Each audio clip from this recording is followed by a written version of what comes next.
everybody, we did it. We queued it up properly. CRFTSHO Live is now, well, we're live. Yeah, how's everybody doing? Hope you're doing very well today on a, whatever day it is. I've got these monitors everywhere, trying not to look at my face too much. My phone's going off. Samsung Galaxy S8, could chunk it, but can't afford a new phone. So, there's my mini plug for the Samsung, Samsung. Can't edit. For making your phone go off. That you that texted? That's me. And of course it was Jeff in the background as always. The bearded one. Jeff Worley joining us live to talk about stuff. So if you saw the last video we did, we posted up one, was that yesterday? It was yesterday, yeah? Yeah, I think so. It's been a long couple of days. We posted up a video talking about color space, which is the wrong use of the term. I've been corrected both by Jeff Worley and 10,000 other people. You're correct. Color space refers to Rec 709 P3, which is Jeff's favorite. Isn't that your favorite? It was my favorite. No, it's not. Rec 2020, whatever. So instead, we should be talking about color imagery. What's color microprocessing? Color something that sounds not as cool as color space. Color space sounds broad, sounds awesome. Same here. All I need is a live punch and zoom and recording that I'm happy. There we go. Okay. I can hear you in space. No one can hear you scream in space. That's right. Terrible aliens thing. So a couple things we want to talk about today is we're going to go over the results and kind of look at the footage. I did post a link in the description where you can pull down some footage if you'd like. You can download both the vlog, ugh, I gotta stop saying that, the log version and the colorized versions that Jeff did no color grade on, but what did you technically do? I dropped the lift, I expanded it, and then added a little bit of saturation. Expanded and added saturation. I just wanted to say that's what she said right there so bad, but it doesn't really make sense, but it's kind of funny at the same time. That is what she said. Hey.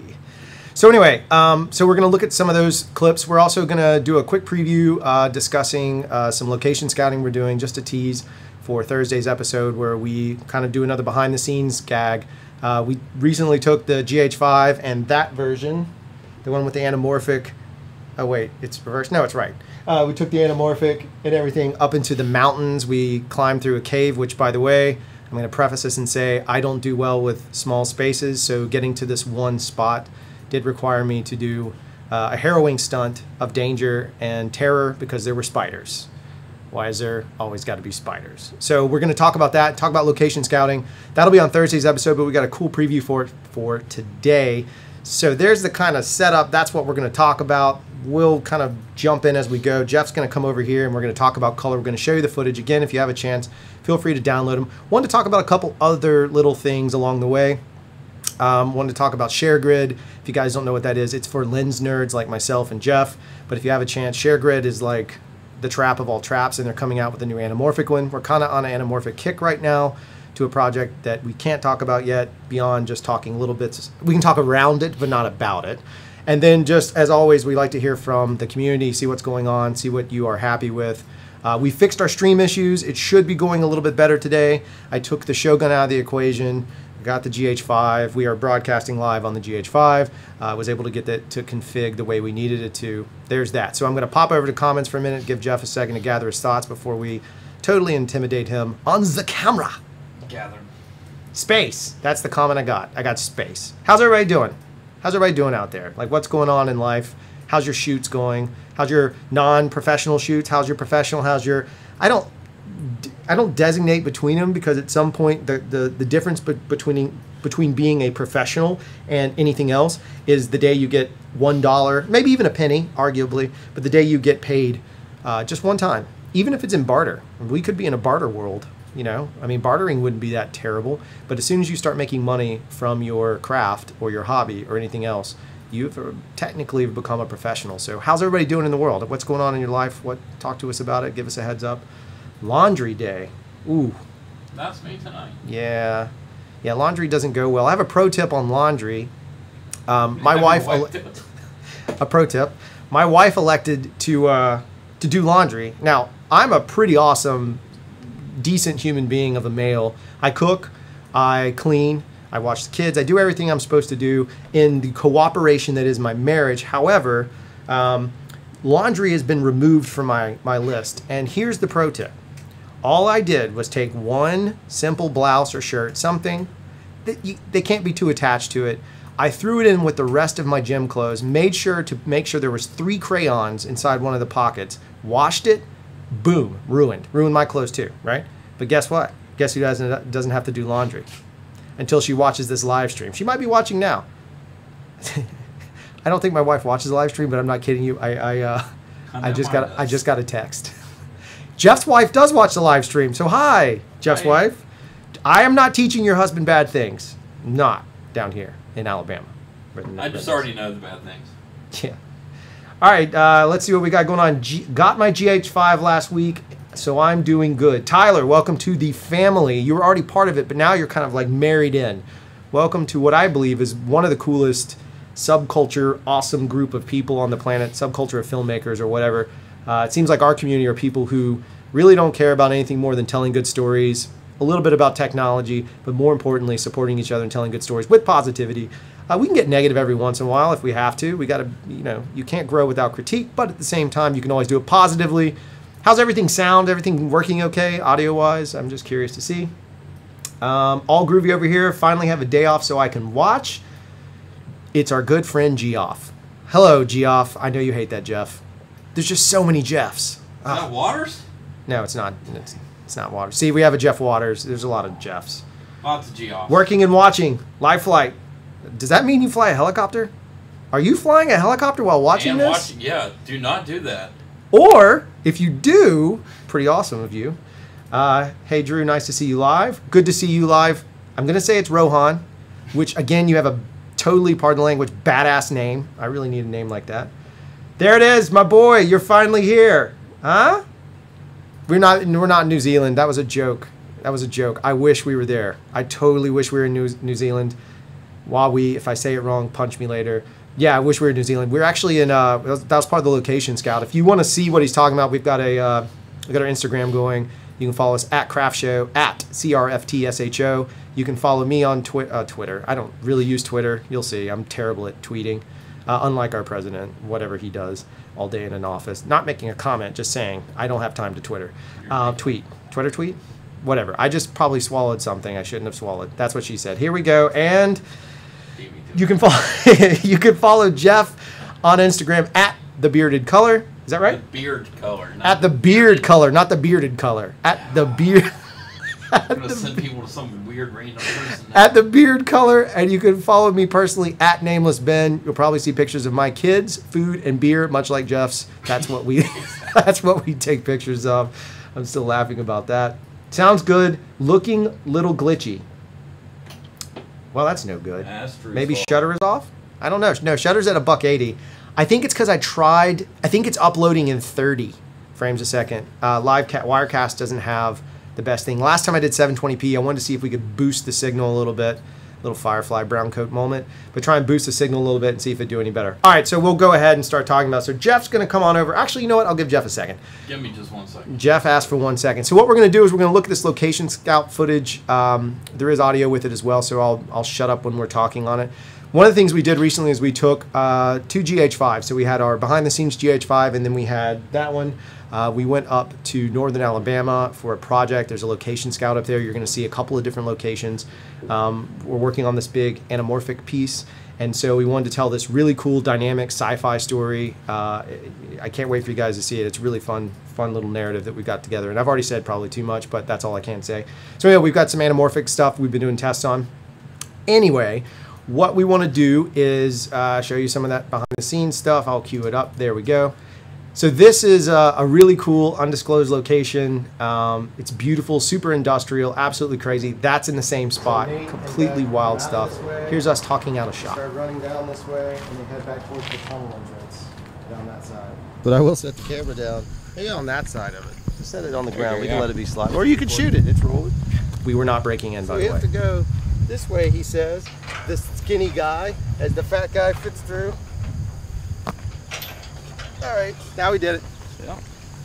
Thank you. Wait till you see this.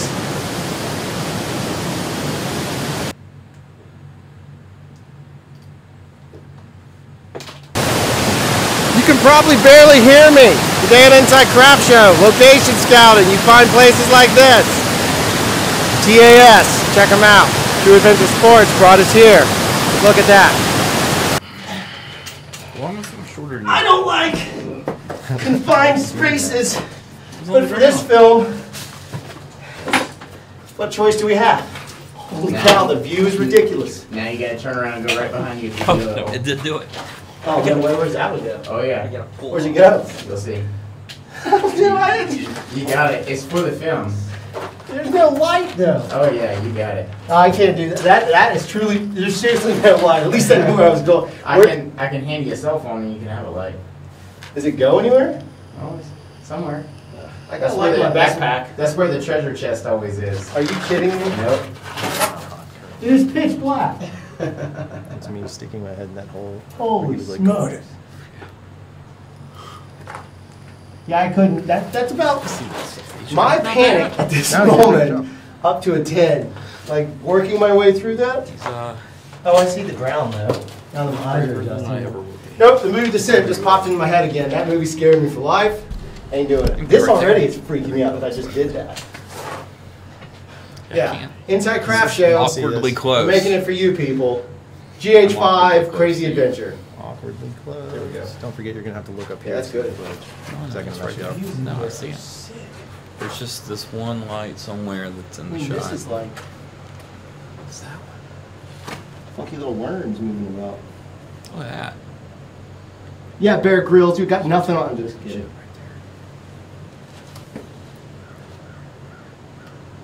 Quite a drop off. It truly is. Pretty rad. I mean, it's rad. All right, there we go. So, yeah, I cannot confirm or deny where we were for someone who was very clever enough to locate that. So I have the bearded one, Jeff. Hello. Just Jeff. Just Jeff. Jeff with a J, not the G Yeah. off J. So what we're going to do is kind of look over some of the color graded footage and talk about those results or whatever we want to call those, where we did a little bit of a test. Now, before we go into all of that, let's talk about the process in which we approach this. So Jeff and I talked it through. He was busy doing something, so I just kind of had to shoot it one-man band. So one of the things that we approached was I wanted to show it in more of a contained, realistic environment for like a stage setting, whether you're shooting an interior or an interview or something else, just something that was staged. So we added 3 levels of light to it. So we had a tungsten that had a quarter CTB on it. We had a 650 that was dimmed with a piece of schmutz on it, which is diffusion. And then we had a daylight 4-foot single Kino at 4 foot, which is a throw length. Yep. So we had those set up in order to kind of mix up the light, just to really give ourselves a challenge in looking at it. And the reason why is because a lot of people, I see a lot of people, we've talked about it, there's a lot of people talking about 10-bit versus 8-bit, and does it all matter? Well, I think it still comes down to the delivery mechanism at the end of the day, right? True. I mean, I agree with you. If we talked about it. For the most part, yes. Yeah, if you're putting it up on the big screen, if it's going to be a DCP or something in that nature, or short film that you really know is going to get blown up, where you can see that kind of content, then so be it. But if it's going to go to the iPhone or phone or any other gimmick on the planet, I don't really see the reason why you got to stress so much over it, especially like if you want that 60p shot, you want to slow down. I wouldn't stress over that so much. Yeah. It comes down to a little bit of labor, in fairness. It's a little bit of labor. It's really, if you shoot properly and expose to a proper exposure, you should be fine for the most part. Right. You know, So it's more a matter of like sticking, you're saying hello. I know, kicking the dragon intentionally. No, we're not kicking the dragon. We like the dragon. Speaking of dragons, just real quick aside, on our way up to this venture that we went on, we watched Game of Thrones. I've never watched a single episode, so we jumped into whatever season 7. Is that what they're on? Yeah, we're on season 7. We're on season 7. I have no idea what's going on, but we had it on like mounted on the dashboard of my car, kind of listening. And I would just ask Jeff questions like, "Who's that person? What's that person do?" I was the annoying significant other that had no idea but wanted to be involved, and so Jeff walked it out and told me everything. Now I get it. I'm up to speed. I still have no idea what's going on, but I feel like I could have a conversation about 3 dragons. I thought you were talking about the dragon exhaust that came past us while we were driving. We also saw 2 trucks instead of like one truck pulling the other. This is redneck engineering and dangerous as all get out. 65 miles an hour, trucks were like this. They were like the back truck was just pushing the front truck, like total redneck innovation, terrible stuff. All right, so we'll jump into what you jump into what you guys want to see anyway, which is us talking about footage. So to do that, I'm going to switch over, and sorry if my eyeline drifts. It's just I have to look at the Wirecast. But we're going to jump in and look at this is the 10-bit log shot. So here you have the 10-bit log shot. Looks like audio is still working cool. I set everything up right. So this is the 10-bit log shot. Anything you notice as a colorist from the get-go you have to deal with? You have to look over here. Oh, yeah, I do. You have to look on the small screen. Sorry, looking at the wrong one. Yeah, I mean, the first thing I look for is gradients, as every other person on the internet has talked about. Gradients is one of the easiest spots to find it at. For me, when Drew first showed me this, because I wasn't there when he shot it, wasn't there when he put it on the timeline, I was looking at the chair in the bottom left corner. I was looking at that black when Drew was asking me about it. But when it comes to doing the actual grade itself, look at that. Good question. When I was doing the grade itself, I just did a basic expand and then saturation to it, because I did not want to overcolor it so that I would push it more than what I'd normally push it. I tried to grade it as if I was trying to grade it for something else, like to actually show to somebody. So this isn't really like theatrical pushing. This isn't even theatrical lit. I mean, guys can kind of see the hard shadows and such. All right, so let's look at this next piece that's coming up. This is going to be the graded version of that. Let me double check and make sure I have everything going right, because we're kind of editing in Wirecast. I think I figured out how to do it. So hey, whatever, we're hacking the system. So here's the graded version of that shot we were just previously watching, and we're not going to reveal necessarily. Did I say what it was already? I don't remember. I can't remember if we did or not. Yeah, who cares? So looking at the shot, we'll see if you guys can figure out what it is, and then we'll go back over them one more time. But here's one of the shots here, fully graded. You can kind of see that the light is more balanced, the skin tones are there. This was based on someone's idea that popped up on either Facebook page or in one of our awesome subs or comments or whatever about taking the overexposed shot and pulling it down. That is what we did here. And the information's still there. I'm still a little bit crunchy, but that's bad lighting. I mean, that's on me, but as the DP. But do you have any? What do you want to say about before you know what it is? But before you go into, you want me to give the secret away to where I look? Yeah, I think that's important because it'll help everybody going forward. The biggest spots for me, well, one is based off of the 422 versus 420 section of it, more than 8-bit versus 10-bit. If it's 420, I automatically go to big patches of single colors. The back of Drew's neck below the ear is the prime example of it in this. We did get a replication coming. Well, I'll talk about that in a minute. All right. So we're going to go to the next shot. So here's the next shot coming up here. Again, V-Log. It's really, you can't see much difference between V-Log. I'm actually going to switch them back and forth here in a second. It's really kind of tricksy to see the difference between the two. And so this is the other flavor that we have. And so kind of looking back and forth between them, again in log, I gotta stop saying vlog. Somebody just, can you send a punch through Facebook or through YouTube and knock me? Anyway, or maybe Jeff will do it. But then that means Jeff wins everyone's bet about him snapping first. Yeah, I can't do that. So when we switch back and forth, so right now what we have up is shot 1, and I'm just gonna slam into shot 2. So there's shot 2. You can see a little bit of lag there, apologies on it. And I'll jump back again, there's shot 2 again. It's really hard to distinguish anything between them whatsoever. Yeah, in log. So then we're going to go into shot 2 has now been graded. So now we get into the grade element, and this is when we really started noticing it, because I know a lot of people said they wanted us to talk about, oh, well, you're going to see the banding in the skies or nighttime skies, and we're going to address that in just a minute. Certainly green screen is an important notion in that, but we'll talk about all those in just one second.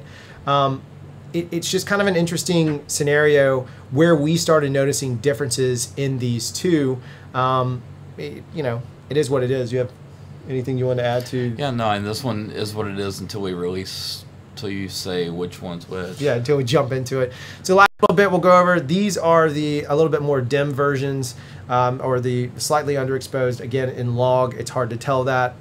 So here's one shot, here's the next one, just kind of cutting them back and forth.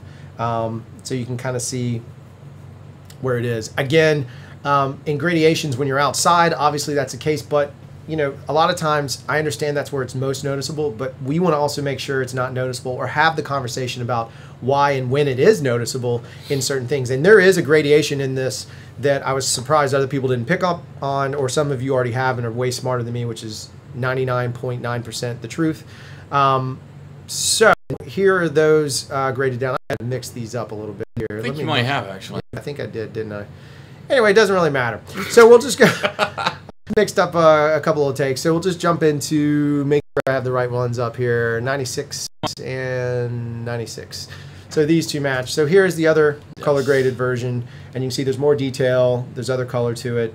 You can kind of see them as we go. Does anybody have any guesses on any of this kind of stuff? Did anybody care to know what the difference is? Because once we kind of reveal it, here's the next version of that same sequence. Once we kind of reveal it, I can't unsee it.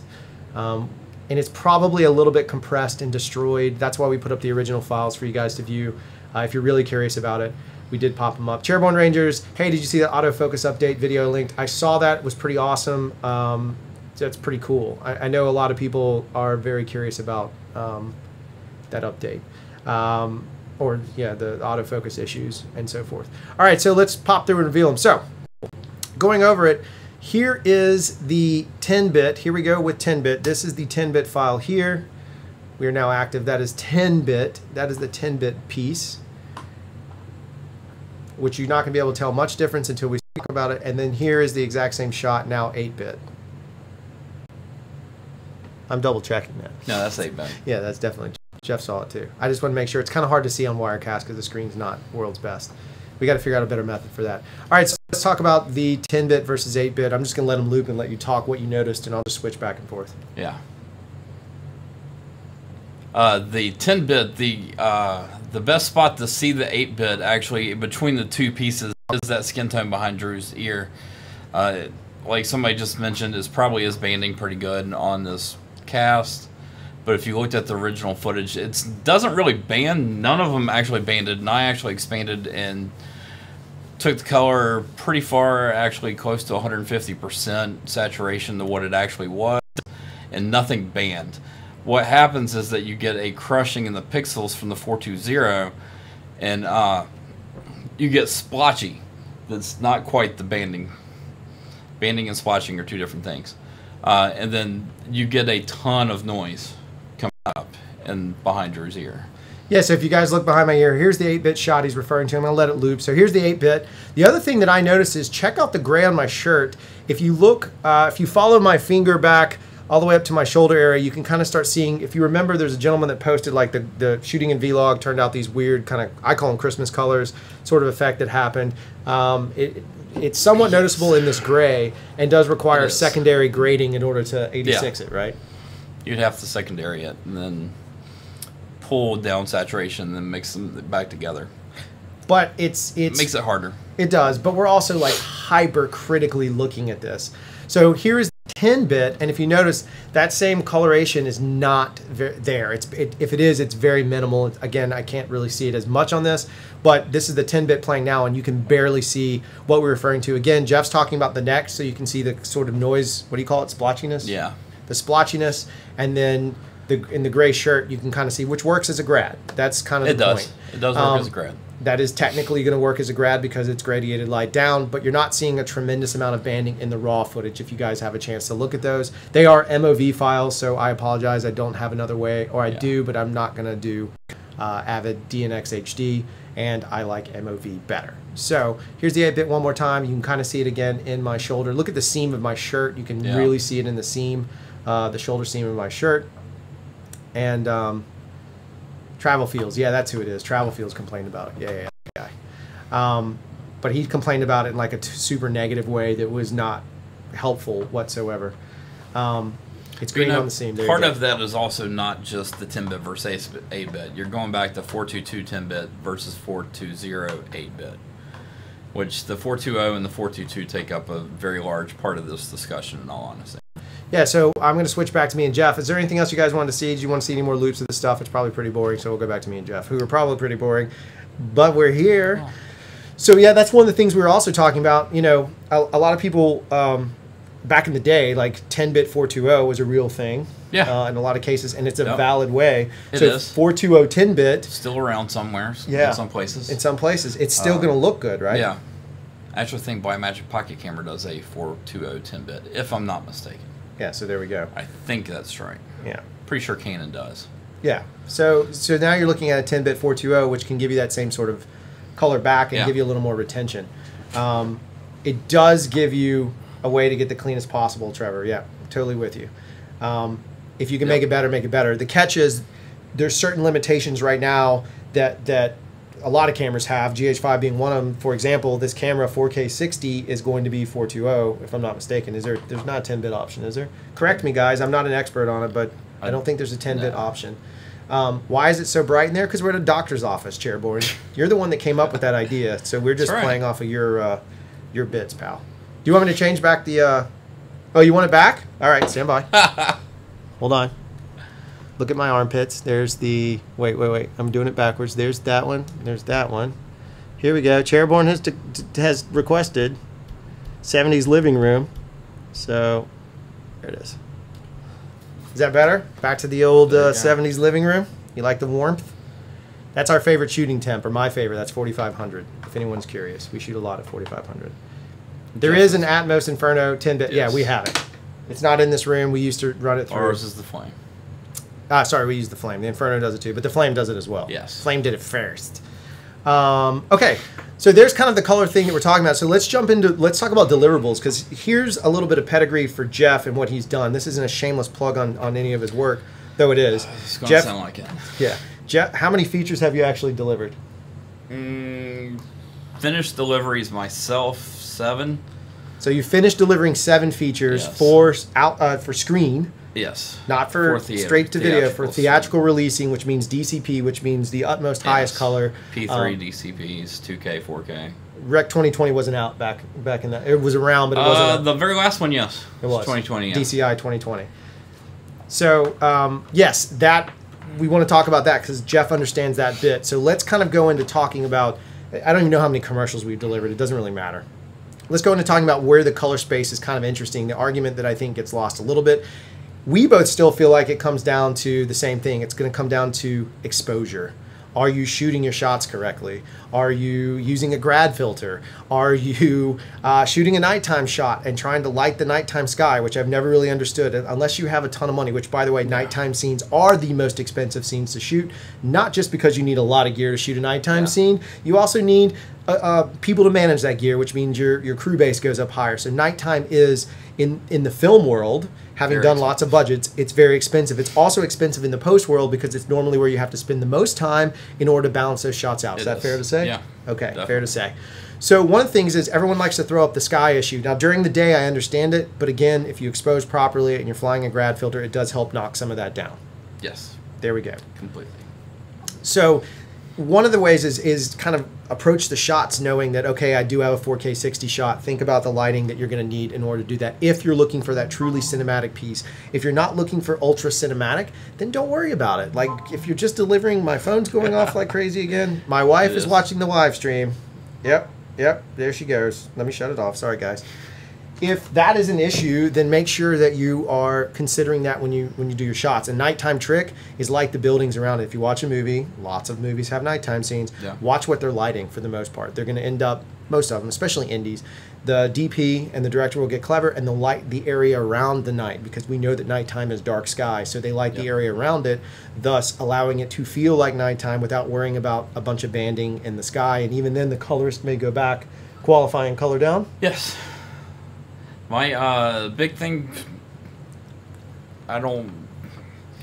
anyways, yeah, most of these tests I see gradient-wise that are the dark blue sky that looks like an underexposed shot, something I've never seen that I can remember in a feature film or in anybody's films. Right. It's always almost a completely black sky. So it's people, I think, are trying to do the 8-bit versus 10-bit as a way of forcing you to think 8-bit is bad. Right. Which 8-bit is with the green screen. And, Which is the next thing I was going to talk about. Stuff like that, yes it is. When you're delivering a feature, you definitely don't want 8-bit stuff because you're broadcasting 4K, 2K. But sometimes you may have to eat it. You GoPros might are have getting to eat used it, in yeah. features, and No, I've they're done 8-bit. almost every single one I've done has had either a GoPro or a micro Blackmagic or a pocket cam of some sort. One had a 7D in it. Yeah, I mean, I had I've seen some of the behind the scenes stuff, but like even like the bigger films, like the big action movies, Fast 8. Fast 8 used micro. They use tons of different cameras in order to capture all the shots they have. So they're mixing media like crazy. It is used, like cameras are being used beyond just. Nobody has enough money. Nobody has enough money to have multiple Alexi. Is that the multiple of Alexi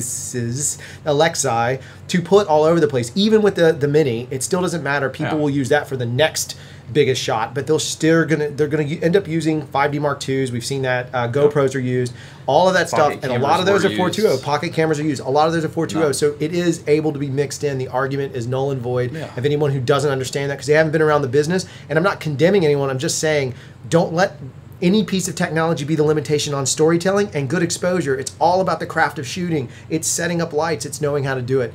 That said, let's jump into green screen. This is something me and Jeff have dealt a lot with. We've done a bunch of VFX pieces in some of our features, and green screen is always a challenge. That, I'm going to argue with you, you should shoot absolutely positively in the highest resolution you possibly can because you're going to get problems otherwise. Yes. Jeff's reading the comments, not paying attention. I'm reading Kyle. Oh. He has a point about one movie I did color. We'll talk about it in a second. Yeah, that's fine. So green screen? Yeah, green screen 8-bit is definitely not a good idea, especially if, even 420 and green screen space isn't technically a good idea as well. Because 420, the subsampling gets to where you don't have a fine line on the key, and then your key starts to spill more than sometimes After Effects or Scratch or those programs can despill it. 422 10-bit, you just need as much information as you can for the sharpness of the line for green screen keying. Yeah, so when you start cutting around them, it's a big deal. It also matters, like if we do a lot of sky replacements. Want to know why movies sometimes don't have banding in the sky? Yeah, Sky replacements. That's a ton of it, and that's a VFX shot. So you're replacing it with a clean image they got somewhere else that you can retime.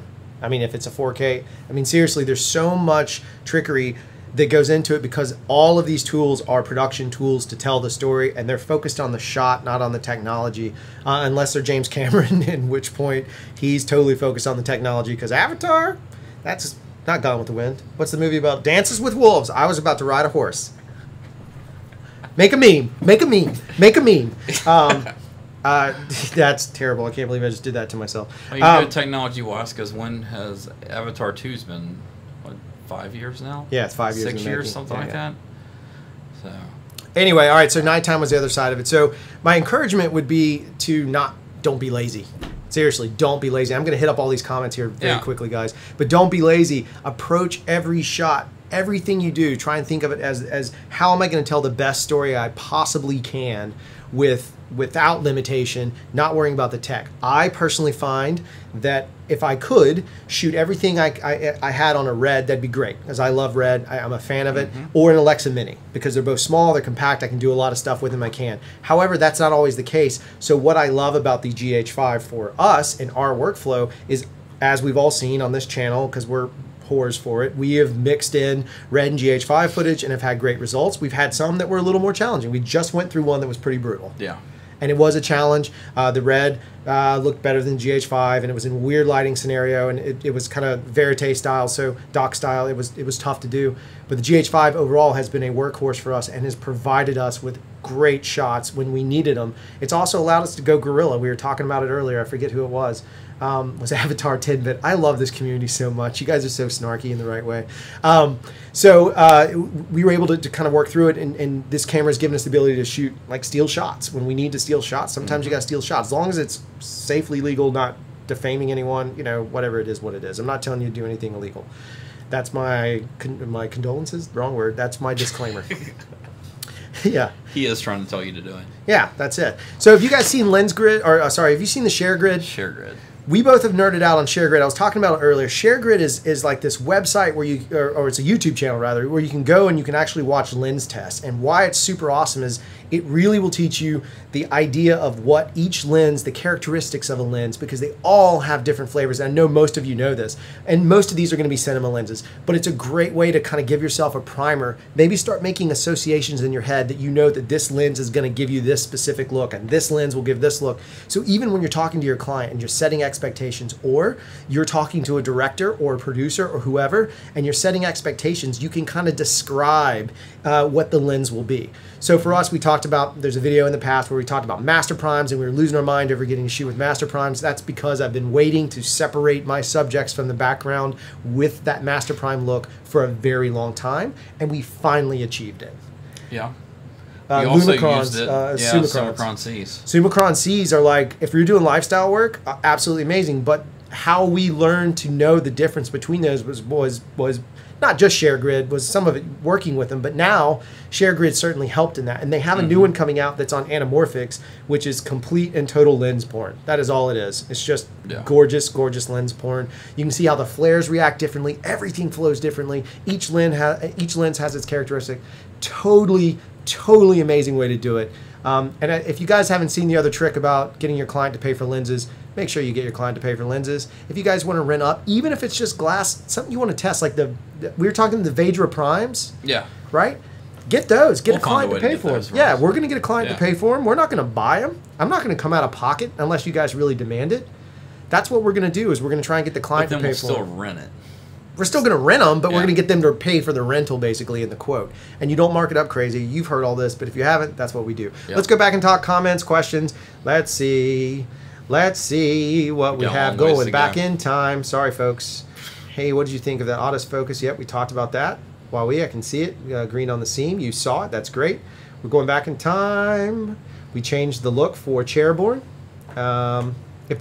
Trevor, this is great stuff, Trev. I'm happy to see you again, man. If the exposure of the shot isn't correct, the footage determines what you can do instead. That is totally right. I know it does, definitely. You are spot. That's the best piece of advice that came from, again, a community member. Great piece of advice. If it's not shot right, you're going to be limited. Or that's what it's going to be. The story dictates the change, because I have had to do daytime scene, turn it day for night, because it's supposed to take night. And that's a nightmare. Yeah, that was a complete nightmare. Digital but day that for night is one of the things where 10-bit, 8-bit totally will make sense. Yeah, absolutely. You need to have bigger. In that argument. Yes. Jeff, what about convergence and doing the color space and post-color with the two different looks inside the same location? Oh, yeah, so let's see if I can cue it up. You can talk. Do you want to start talking about it? I'll see if I can find it here and show everybody. Yeah, well, Convergence was interesting. It's a movie that two of us did. It's Drew's movie. One of his movies. Where it's two different looks inside the exact same hospital. It's on Netflix. I'm not famous for plugging it, guys, but if you want to see it, you're welcome to watch it on Netflix. And, I don't know how much. And other people have, but whatever. We made it an art film. Yeah. So here's the two looks, and I'll let you keep talking. Yeah, I know.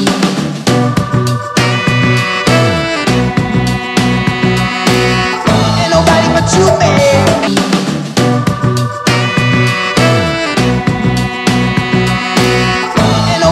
You, man.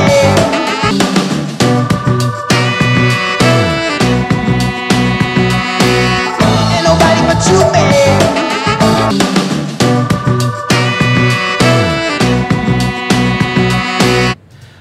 Driver is the complete opposite of that when it comes to nighttime look, where Driver is very exactly like daylight light, but at night. Yep. So there's just an example of using two mixes. So we had to be very conscious of the color grade when we did it, and clearly we also consciously lit it purposely different. Yeah, Kev did. Tone-wise. Kevin Duggan, the DP, super good DP. I was directing on that, but Kevin, we literally approached that film. I think we talked about it in another video, but we approached it truly from two different perspectives. Like the lenses were the same, the glass was the same because we couldn't afford two sets of lenses, though we wanted to. But we did light it completely differently and gave a different vibe. But that did mean two different grades when we went into the same film. Not as drastic as like Traffic was, but there were the two grades aren't grades. that bad actually. I mean, they're big grades, but they are shot purposely the way that they're graded, as well. Which Dana Gonzalez shoots that way, Shelley Johnson shoots that way. A lot of big time or good sized DPs will shoot that way. Everybody's talking about the primes. Yeah, the Vedra primes. We've talked about them. we haven't got them yet. Again, Neither one of us have actually Trevor's used them. before. Yeah, so, Trev has. yeah. Trev says they're awesome. He says they kick buttocks, which is great. Definitely Trev wanna try loves them. We totally want to get into them as well. And then I don't know how to say it, Jones, so I don't want to mess it up, bro. I think I could figure it out, and it's pretty cool, but I'm just going to go with Jones. Yeah, I think Jones are... Yeah. So in terms of lenses, I would personally buy something that's like some kind of kit lens, zoom lens. We like the Leica 12-60, and then I would rent other lenses. But if you absolutely need those, it sounds like those Vedra primes are amazing. Also, Tyler then turned around and said, "Got it." Got it, Jones. Tyler said that the Vedras were great. Didn't do tests, but he said they looked awesome. They looked crispy. The Rokinons, Kyle from Uninked Studios and I have played with the Rokinons. I've shot on the Rokinons for some other. Rokinons. Yeah, they did really well. They're really pretty. Their 85 is really clean. Big fan of that. Beautiful lens. For Vlog 10-bit, I find LUTs break the image more than... Oh, yeah, dude, totally. The reason I threw the LUTs up was... It wasn't trolling anyone. I threw the LUTs up because a lot of early in their career filmmakers use the LUT instead of kind of going from the ground up. You're totally right. You're 100% right. I would, and we've talked about it. Yeah, most of the time, the only time I use a LUT is a conversion LUT to convert color space. Honestly, as much as I've made LUTs for what we do, commercial-wise and stuff that me and Drew have had to do when I've been out of town or he's been out of town, we haven't been together. We've had to create LUTs to make things work, but for the most part, I will do my grades from the ground up, no LUT. Don't even use S-curves for the most part. Right. So. And that's where we go. And you guys have heard that story about the LUTs where we did a remote LUT thing where I just sent Jeff a still. If anybody is having a problem with one of their projects and we have time, you can call the A-team. That's the beginning. Who was that? I don't know who the A-team's going to be. No, I mean, if you guys are having a challenge on a spot, send one DPX frame, one of the scene you're trying to color. You can send it to Jeff at CRFTSHO.com.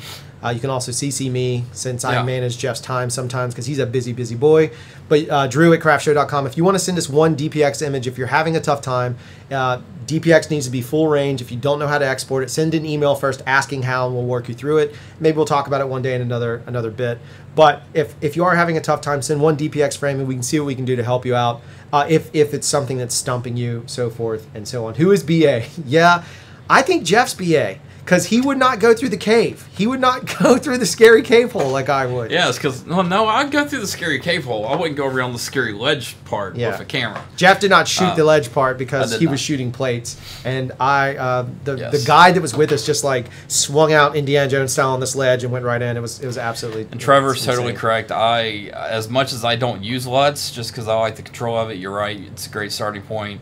There's another way to do it. At some point, I've talked to Drew about mentioning it and showing it in DaVinci. I'm out of focus. Go ahead. Keep talking. About using a LUT at 100%, then pushing or pulling it back a certain way through nodes on DaVinci that is non-corruptive. And I'll do that at some point, hopefully here pretty soon. But yeah, I think your 30 to 35% is absolutely wonderful. It's a great starting way to do it.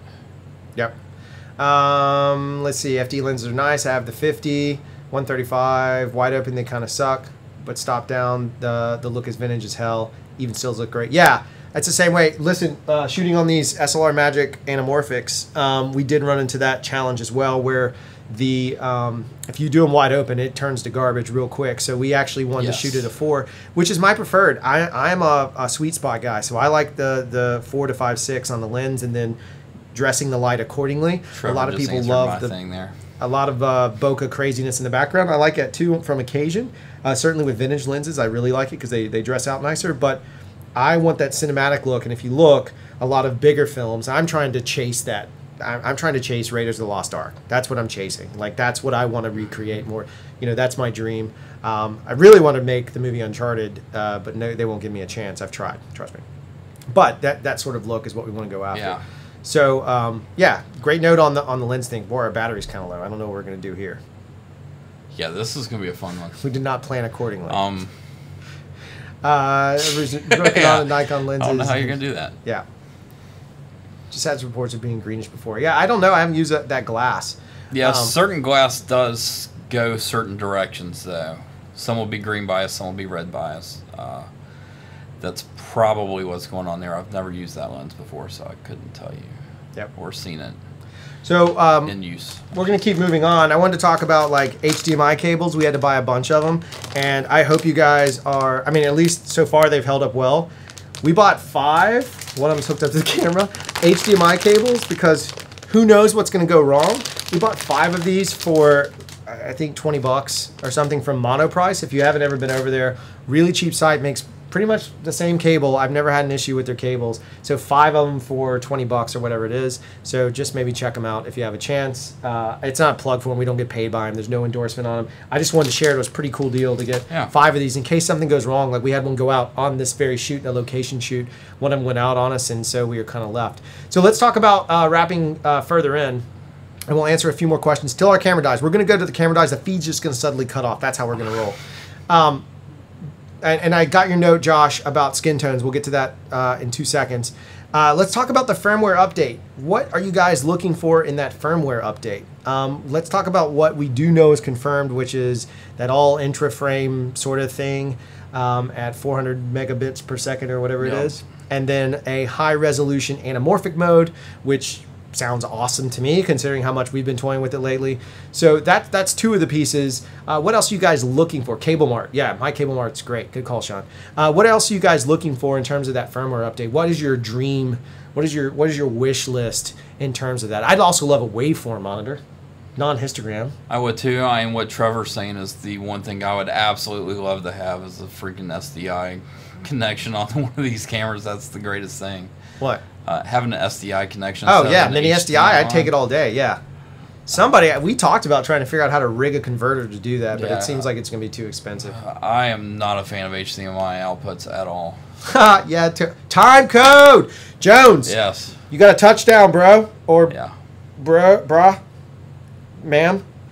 Yes, I totally want time code. You guys know my obsession with time code. I think it's crucial. Time code is the biggest thing that I'm missing from this camera out of everything else, because I cannot make an argument for a feature film if I don't have TC, because I cannot round trip the audio, and most editors don't want to deal with it. If I have TC, Jeff has TC, we're all working off the same sort of time code. We know exactly what the shots are. We can build our grids in and do that stuff.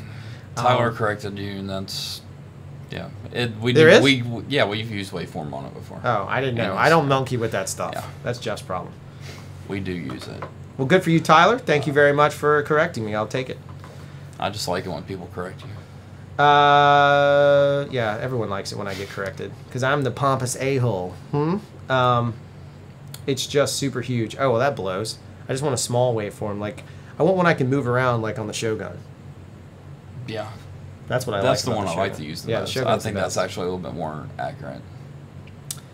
It is a consumer camera that they're really kind of like just what they've already released. They put a 24p, a true 24 mode in it, which consumers don't care about, because that's really for a DCP out.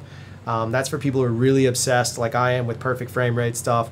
So I don't know. They may call it that. I think they might have to, because the other thing is, I'd never figured out how they get around the recording limit, because we've recorded like crazy long stuff. I thought it used to be an issue that there was a recording limit. I'm not totally, again, I'm not a DSLR expert, guys. I am a filmmaker, a DP, a producer, and an occasional actor. Because it's fun. It's an inside joke. Yeah. Terrible. Crop marks, yes. I would love to have crop marks. Yeah, crop marks would be sweet. Specifically for shooting theatrical styled stuff. Short films or anamorphics. Yeah. Being able to stay zoomed in on the display we're recording. Oh, that'd be kind of cool. That would be kind of cool. Yeah. Yeah, I'm not sure about the 400 megs either. It is what it is. I mean, the camera's the camera. We've created beautiful images that can rival anything else we've ever created. So the 400 is an interesting thing. Well, I use a Roxanne Small HD does make good audio in slow mo. It already is if you do modify, guys. Do you not know how to do modify? If you're using Premiere, it's really easy. Chairborne, if you want to know, it's simple. I'll shoot you an email, or maybe we'll make a video. Do you guys want a video on modifying? Do you guys know how to modify in Premiere? It's pretty simple. But if not, I don't mind sharing it. It's paying for the unlimited recording feature. Oh, Panasonic's paying for it. Wow, good for them. Yeah, nice. See, that tells me that doesn't sound consumer. That's like a big deal. Yeah. That's like breaching the line a little bit. It is. It's a crazy tax scenario. It's nuts. I like you guys talking about lenses. Earlier, too. Somebody Josh asked about some- skin tones. Asked about and then- improving skin tones. Okay, cool. Can you talk about that? I think it was based off of that It's lens. Josh. I think is where we were going with that, wasn't Is it? there any tips on getting skin tones have a yellow or green tint?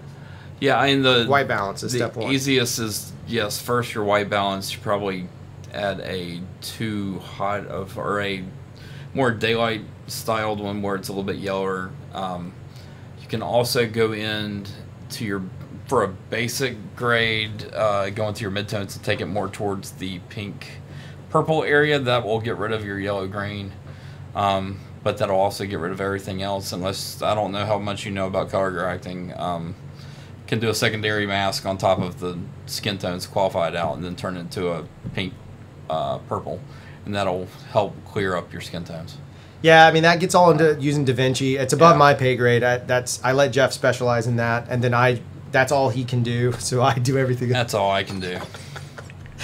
Watch me die. I wonder if anyone's ever been killed or beaten live on YouTube. It's going to happen soon, people. Yeah, yeah. Somebody was asking about the monitor we used last time, last show. That was the Shogun Flame. I am talking about 60p. Shogun Flame is what we use as an AC monitor with our main rigs, and we absolutely love it. It does transcodes at the same time, has waveform, D-squeeze for anamorphic. Yeah, that's how we've been doing a lot of the anamorphic. Yeah. Is like we are able to take the Shogun and do the D-squeeze and kind of make our own markers inside of it and do all that stuff. That's why when we're doing all these tests and stuff, we've been toying with it because of this project. We can't make those mistakes. Yeah. Yeah. All my 4K 60p stuff is silent. That's Huh. interesting. Yeah. Ours isn't. I mean, I can get slow-mo sound all day long. Never blown away with the FDs wide open. I'll be doing more tests. I don't know. What does the FDs mean? I don't know, guys. I'm sorry. Again, I'm clueless. I'm just a guy. I like to know. Teach me something.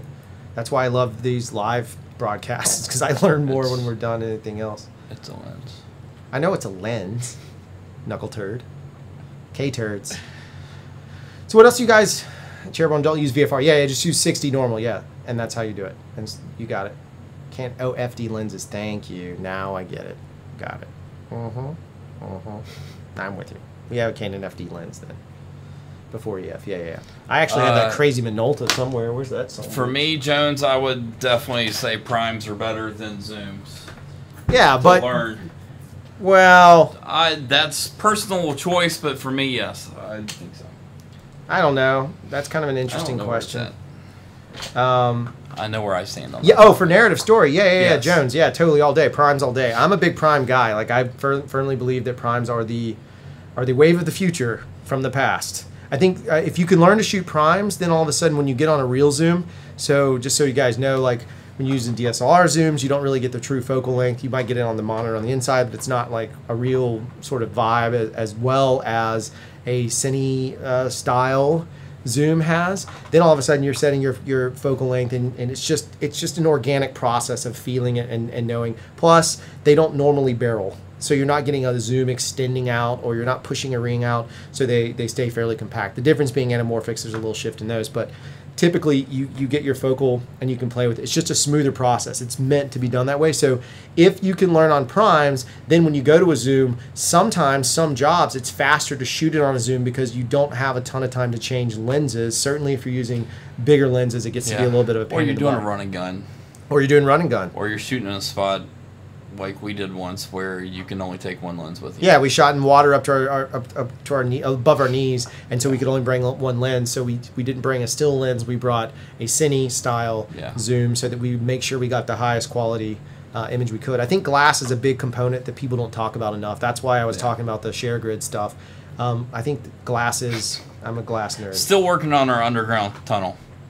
Yeah. Yeah, Kat. Hey, I will tell you, LD. I sent Kat an email. So a while back, this is no endorsement, but a while back on our Instagram, on my Instagram, mine or craft shows or whatever, we posted like a clip of us using those, and they said, hey, here's a couple of lights, thanks for showing. And this is back when we had no subs and we were small, and so they had sent us a few lights. We had already bought 3 of our own, and then they sent us a couple more. So I don't shamelessly plug them from an endorsement standpoint. I did go back to that well and say, hey guys, we're talking about cat lights. They really need them in Germany. What do we got to do? Can we airdrop them? How many more people must Donald Trump fire before we can get them over to get cat lights to Germany? I don't know what that means. I don't really pay attention to politics. Is he our president? All right. I got a weird problem with the autofocus. Once I attach something to HDMI, the autofocus works only at half speed. It doesn't matter if the Atmos is turned on or not. Got an idea. Whoa. Yeah. Yeah, that's funky. But is it replica? Michael Crop. Probably said that wrong.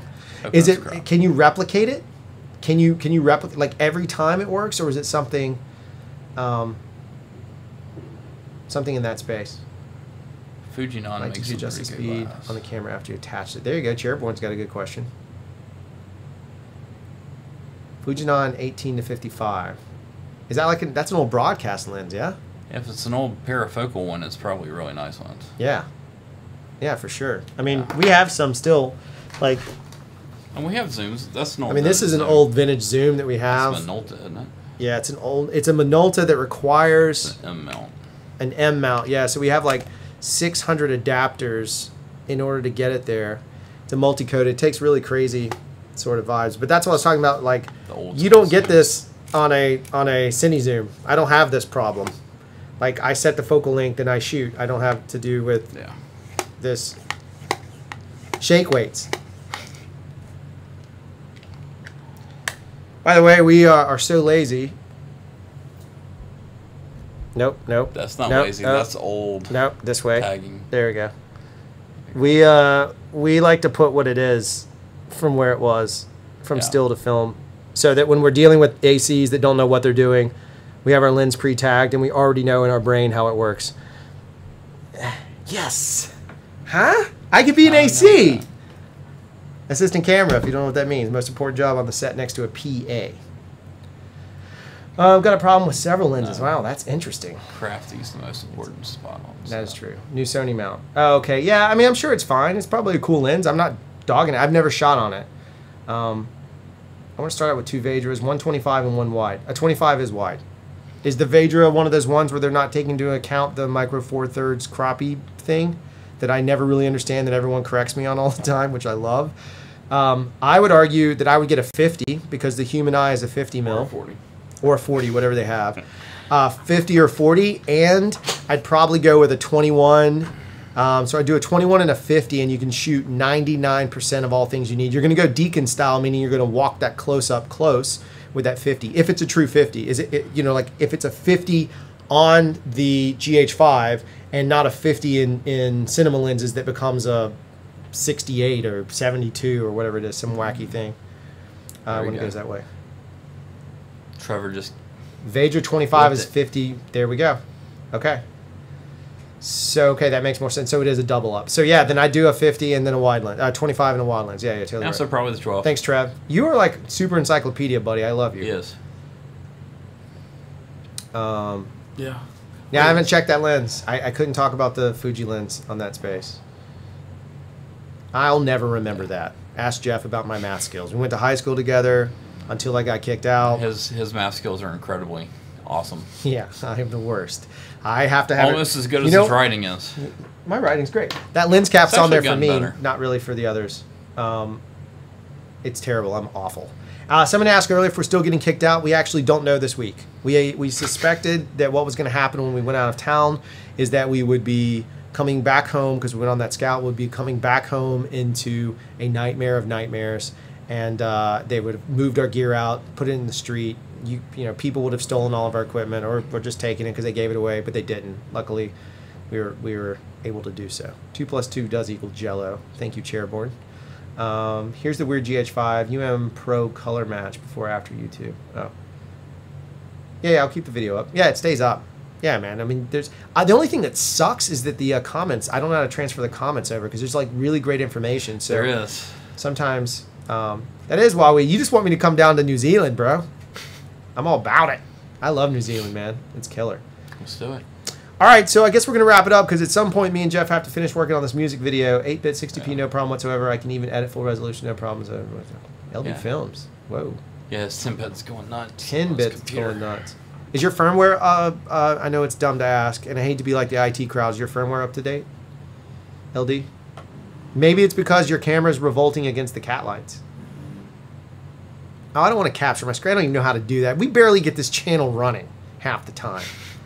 All right, don't forget to like, subscribe, share if you haven't. This is an amazing community. We are absolutely in love with everyone that hangs out and talks with us and provides feedback. We are just as much growing in this space in terms of using this GH5 camera, but as filmmakers, we're growing. We grow every day. We just want to encourage everybody, if we can help you in any way, shape, or form, don't forget to reach out. Drew at CRFTSHO.com, Jeff at CRFTSHO.com. We're here to help. One day, Dawson might get his own email address. In fact, we're going to do a video where I think we just give Dawson the camera and tell him to go shoot us a story, and then he's not allowed to edit it. We get to edit it, which is going to be brilliant, by the way.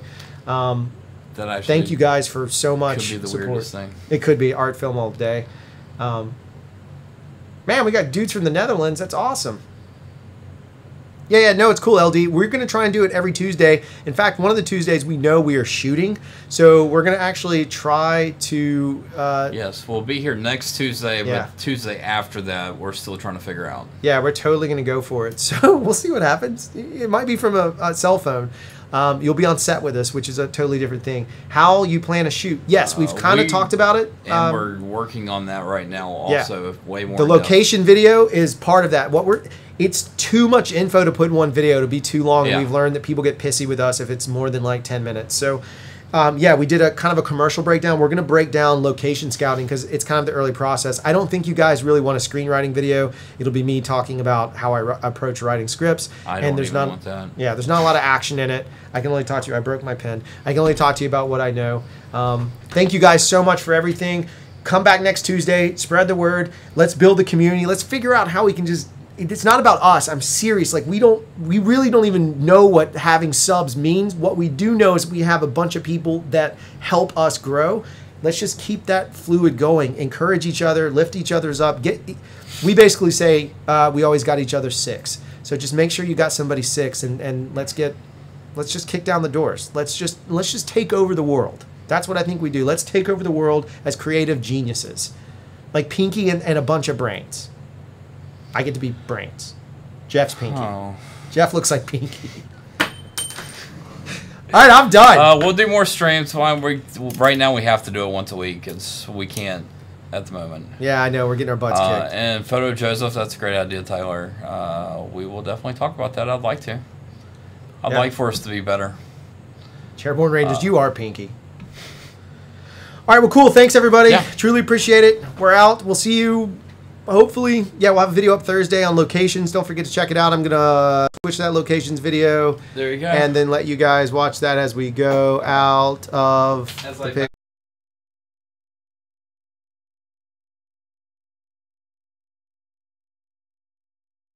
So Nate and Beck come out of this way. They start running down this way, and they head back towards the tunnel entrance down that side. But I will set the camera down. Maybe on that side of it. Just set it on the ground. We can let it be slide. Or you can shoot it. It's rolling. So we have to go this way, he says. This skinny guy, as the fat guy fits through. All right. Now we did it. Yeah. Thank you. Wait till you see this.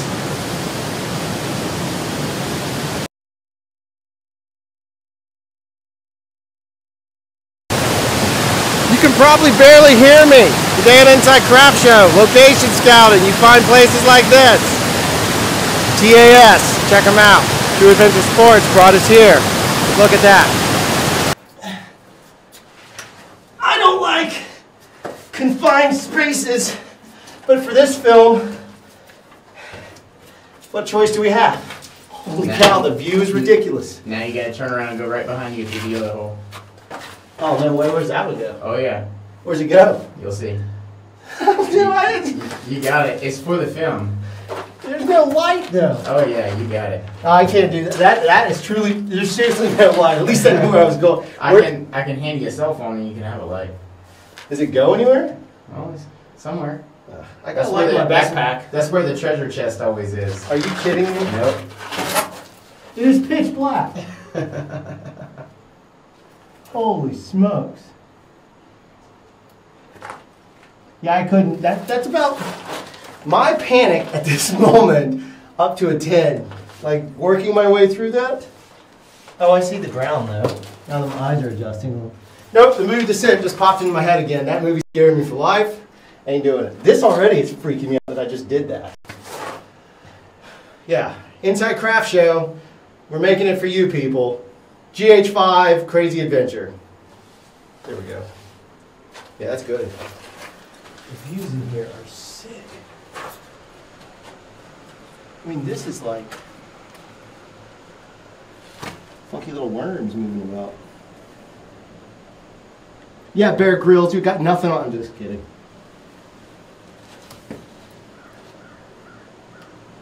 Quite a drop off. It truly is. Pretty rad. I mean, it's rad.